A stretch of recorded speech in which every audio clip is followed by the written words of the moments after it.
കേരളക്കരയെ ഒന്നടങ്കം വീണ്ടും ലജ്ജിപ്പിക്കുന്നതും ഞെട്ടിക്കുന്നതുമായ ഒരു വാർത്തയാണ് കൊല്ലം ജില്ലയിൽ നിന്നും ഇപ്പോൾ പുറത്തുവരുന്നത്. ആത്മീയതയുടെയും വിശ്വാസത്തിന്റെയും ഏറ്റവും വലിയ പ്രതീകമായി കരുതപ്പെടുന്ന ഒരു പുരോഹിതൻ തന്നെയാണ് ഇവിടെ ക്രൂരനായ ഒരു വേട്ടക്കാരനായി മാറിയിരിക്കുന്നത്.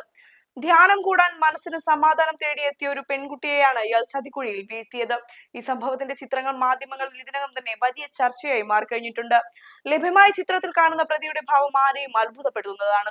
ഫാദർ ഡെന്നീസ് പ്രവീൺ എന്നാണ് അഴിക്കുള്ളിലായ ഈ പുരോഹിതന്റെ പേര്. വിശുദ്ധമായ വസ്ത്രങ്ങൾക്കുള്ളിൽ ഒളിപ്പിച്ചു വെച്ച ഇയാളുടെ യഥാർത്ഥ ക്രൂരമുഖം പുറത്തു വന്നപ്പോൾ അത് കേട്ടവർക്കൊന്നും വിശ്വസിക്കാൻ പോലും ആയില്ല. പരാതി നൽകാൻ പെൺകുട്ടി കാണിച്ച ധീരത മാത്രമാണ് ഈ കറുത്ത അധ്യായം വെളിച്ചത്ത് കൊണ്ടുവരാൻ സഹായിച്ചത്. 2 വർഷത്തോളം നീണ്ട മാനസികവും ശാരീരികവുമായ പീഡനങ്ങളുടെ കഥയാണ് പെൺകുട്ടി പോലീസിനോട് തുറന്നു പറഞ്ഞിരിക്കുന്നത്. അൽത്താരയുടെ വിശുദ്ധിക്ക് പിന്നിൽ ഇത്രയും വലിയൊരു ചതി നടക്കുന്നുണ്ടായിരുന്നു എന്ന് ആരും സ്വപ്നത്തിൽ പോലും കരുതിയിരുന്നില്ല. കേസിന്റെ വിശദാംശങ്ങൾ പരിശോധിക്കുമ്പോൾ 2022-ലാണ് ഈ ക്രൂരതയ്ക്ക് തുടക്കമിടുന്നത്.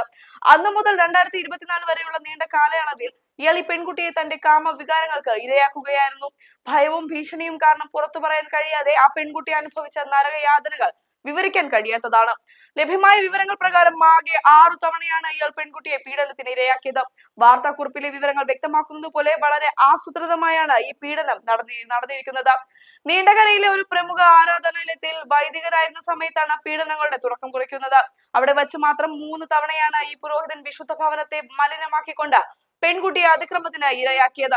എന്നാൽ ഇവിടം കൊണ്ടും അയാളുടെ ക്രൂരത അവസാനിച്ചിരുന്നില്ല എന്നാണ് ഞെട്ടിക്കുന്ന മറ്റൊരു സത്യം. പിന്നീട് ഇയാൾക്ക് സ്ഥലം മാറ്റം ലഭിച്ചപ്പോഴും പെൺകുട്ടിയെ പിന്തുടർന്ന് പീഡിപ്പിക്കുകയായിരുന്നു. തിരുവനന്തപുരത്തുള്ള ഒരു പ്രമുഖ സ്ഥാപനത്തിൽ വെച്ചാണ് ബാക്കി 3 തവണ ഇയാൾ പെൺകുട്ടിയെ ക്രൂരമായി പീഡിപ്പിച്ചത്. ഒരു പുരോഹിതൻ നിന്ന് ഒരിക്കലും പ്രതീക്ഷിക്കാത്ത തരത്തിലുള്ള നീചമായ പെരുമാറ്റമാണ് ഇയാളുടെ ഭാഗത്തു നിന്നും ഉണ്ടായതെന്ന് വ്യക്തമാണ്. പെൺകുട്ടിയുടെ ജീവിതം തകർത്ത ഇയാൾ ഒടുവിൽ നിയമത്തിന്റെ മുന്നിൽ തലകുനിച്ച് നിൽക്കുകയാണ്. നിലവിൽ അതിജീവിതയുടെ മൊഴി പോലീസ് വളരെ വിശദമായി തന്നെ രേഖപ്പെടുത്തിയിട്ടുണ്ട്. ഈ സംഭവത്തിൽ ഫാദർ ഡെന്നീസ് പ്രവീൺ മാത്രമാണോ അതോ മറ്റാർക്കെങ്കിലും പങ്കുണ്ടോ എന്നും പോലീസ് പരിശോധിക്കുന്നുണ്ട്. കൂടാതെ ഇത്രയും ക്രൂരനായ ഒരു വ്യക്തിയിൽ നിന്ന് മുൻപ് സമാനമായ രീതിയിൽ ആർക്കെങ്കിലും ദുരനുഭവം ഉണ്ടായിട്ടുണ്ടോ എന്ന കാര്യവും പോലീസ് അതീവ ഗൗരവത്തോടെയാണ് കാണുന്നത്. മറ്റു പെൺകുട്ടികൾ ആരെങ്കിലും ഇയാൾക്കെതിരെ പരാതിയുമായി മുന്നോട്ട് വന്നിട്ടുണ്ടോ എന്നറിയാൻ വിപുലമായ അന്വേഷണമാണ് കൊല്ലം പോലീസ് ഇപ്പോൾ ആരംഭിച്ചിരിക്കുന്നത്. പ്രതിയെ കൃത്യമായ വൈദ്യ പരിശോധനയ്ക്ക് വിധേയമാക്കിയതായി പോലീസ് വൃത്തങ്ങൾ അറിയിച്ചു. അറസ്റ്റിലായ ഫാദർ ഡെന്നീസ് പ്രവീണിനെ നാളെ രാവിലെ തന്നെ കോടതിയിൽ ഹാജരാക്കാനാണ് പോലീസിന്റെ നീക്കം. ഈ കേസ് ഇവിടം കൊണ്ട് അവസാനിക്കുന്നില്ല. ആത്മീയ കേന്ദ്രങ്ങളിൽ നടക്കുന്ന ഇത്തരം അനാചാരങ്ങൾക്കെതിരെ ശക്തമായ പ്രതികരണങ്ങൾ ഉയരേണ്ട സമയം അതിക്രമിച്ചിരിക്കുകയാണ്. ഒരു പെൺകുട്ടിയുടെ ജീവിതം വെച്ച് പന്താടിയ ഈ പുരോഹിതന് അർഹമായ ശിക്ഷ തന്നെ ലഭിക്കുമോ അതോ നിയമത്തിന്റെ ഏതെങ്കിലും വഴിയിലൂടെ ഇയാൾ രക്ഷപ്പെടുമോ എന്ന് വരും ദിവസങ്ങൾ നമുക്ക് കാണാം.